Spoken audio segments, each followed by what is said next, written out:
Hi, everyone.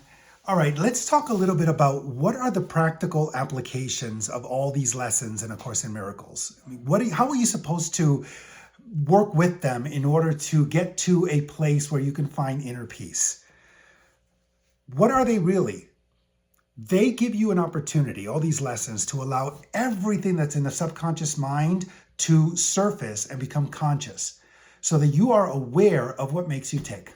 You are aware of what you choose to think, what you choose to believe, what you choose to see out in your world, and how you interpret it. So this process of allowing yourself to see the truth in things, to see whether or not you should buy into the thoughts that you have, it undoes something. It undoes what we call the ego.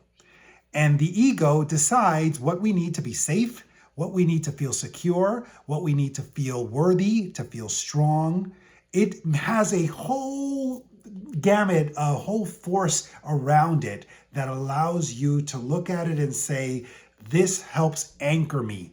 These roles that I play, this is what makes me uniquely me. This is what makes me special. However, it never leads to happiness. It never leads to peace. It may lead to a sense of pleasure every once in a while, but it doesn't actually lead to an everlasting sense of peace and happiness and joy. It doesn't allow you to extend the love that is who you are. So these lessons allow you to undo this process by correcting an error of the mind. In this specific lesson, which is lesson 119, it reviews lessons 107 and 108. Lesson 107, truth will correct all errors in my mind. Truth will correct all errors in my mind. I am mistaken when I think I can be hurt in any way. That's huge. What if you truly could not be threatened, could not be hurt? And yet the ego is showing you a million ways in which you can be hurt, in which you can doubt yourself. And you have a choice as to whether or not you're going to believe the ego. This lesson is saying that truth will correct all errors in your mind and make you realize that you can't really be threatened. You can't really be hurt. I am God's son or daughter whose self rests safely in the mind of God. You're always in a state of peace. You're always at rest. But you can convince yourself that you are exhausted, that you are struggling, that everything is an uphill battle, and that you can doubt all of your choices. You can convince yourself that that is true.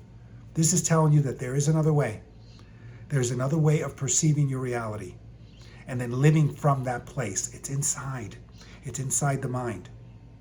The second lesson that this covers is lesson 108. To give and to receive are one in truth. To give and to receive are one in truth. We like to believe that we lack everything that we want. It's because we don't have it. That's the way the ego shows it to you. We must not have it if we want it. If we desire something, it must be because we don't have it, correct? Okay, so then you have a choice to make as to whether or not you can receive that in which you want. It seems as if it should be an obvious thing to do. You have a desire for more money. You get a new job and you now have a new job and you now have more money. Linear. And yet, the subconscious mind, all these things that are hidden, keep you from seeing that you already have that in which you want. You're not looking for more money. You're looking for the feelings that more money would give you. You're looking for the freedom. It's an inner state. You already possess it, but you haven't allowed yourself to receive what you already have. Accept what you already have. You're looking for a sense of self-worth. You already have worthiness, but you don't allow yourself to accept that. So by giving worthiness, freedom, love, peace, joy, my peace I give to you. As you give it, there is an acknowledgement of you already having it. So giving and receiving become one in truth. Very different way of looking at the world. The ego would never show you that. It would never show you that you, by giving, are receiving, because it will say, if you give, you're going to have less. If you give, you're going to have less. If you give to charity, you'll have less money. That is what the ego will always say to you, but try a new way of looking at your truth and in what you believe. I will forgive all things today, that I may learn how to accept the truth in me and come to recognize my sinlessness, the perception that you are already whole. You are already at peace. You are already love. Life is just waiting for you to accept that gift, and then let ripples of calling forth more of that gift to be given out, to be extended to your world.